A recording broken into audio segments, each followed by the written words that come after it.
Welcome to NCN news. నా పేరు సంధ్య. బులెటిన్లో ముందుగా హెడ్లైన్స్ చూద్దాం. రాజమహేంద్రవరం జిల్లా పర్యాటకానికి మంచి భవిష్యత్తు ఉంది. ఎంపీ దగ్గుబాటి పురంధేశ్వరి.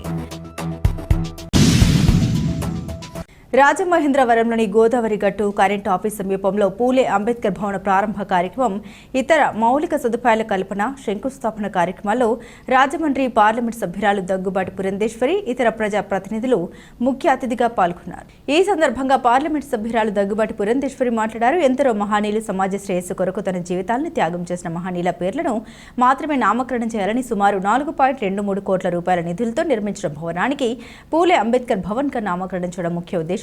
ఈ భవనం భవిష్యత్ తరాల వారికి ఆదర్శవంతంగా ఉంటుందని తెలియజేశారు. రాజమహేంద్రవరం జిల్లా పర్యాటకానికి మంచి భవిష్యత్తు ఉందని తెలిపారు. గోదావరి ఫ్రంట్ వ్యూను సుందరీకరణం చేయడంతో పాటు బ్రిడ్జి పునర్నిర్మాణానికి అన్ని చర్యలు చేపడతామన్నారు. ఈ ప్రాజెక్టు పూర్తయ్యేంత వరకు అహర్నిశలు కృషి చేస్తామని తెలిపారు. ఈ కార్యక్రమంలో రాజమండ్రి సిటీ శాసనసభ్యులు ఆదిరెడ్డి శ్రీనివాస్, ఎమ్మెల్సీ సోము వీర్రాజు, ఆర్ఎంసీ, ఇతర సమన్వయ శాఖల అధికారులు, స్థానిక ప్రజాప్రతినిధులు తదితరులు పాల్గొన్నారు.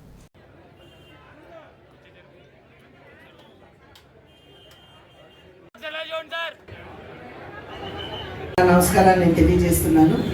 నేను రాజమండ్రి అర్బన్ ఎమ్మెల్యే వాసు గారికి నా హృదయపూర్వక ధన్యవాదాలు ముందుగా తెలియజేస్తున్నాను.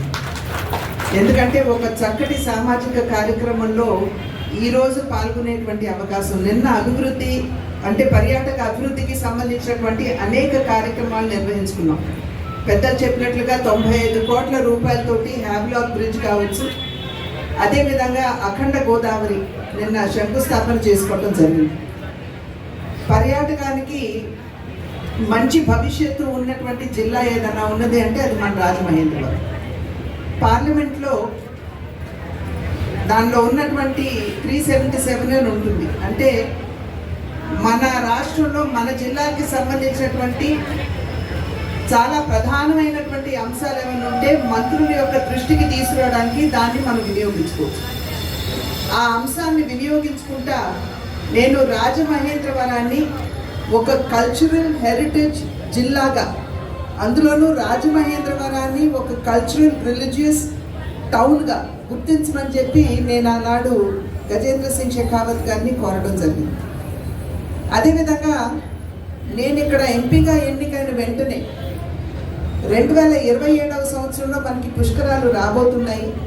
మన ముందున్నటువంటి సందర్భంలో పుష్కర రూపంలో ఏ విధంగా దాన్ని వినియోగించుకోవాలి అనేటువంటి ఆలోచనతోటి స్థానిక శాసనసభ సభ్యులు, నా జిల్లాలో ఉన్నటువంటి 7 ఎమ్మెల్యేలు, అదేవిధంగా అధికారులు, కలెక్టర్ గారు, నిన్న మొన్నటి వరకు కేతన్ గర్గ్ గారు ఉన్నారు, వారు ఎస్పీ గారు, మేమందరం కూర్చుని దీని మీద చర్చించుకోవటం జరిగింది.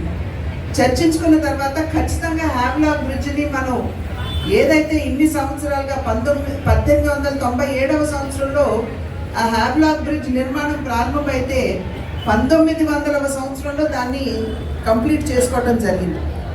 1997వ సంవత్సరంలో 100 సంవత్సరాలు కంప్లీట్ అవుతున్నటువంటి నేపథ్యంలో దాన్ని డీకమిషన్ చేయడం జరిగింది.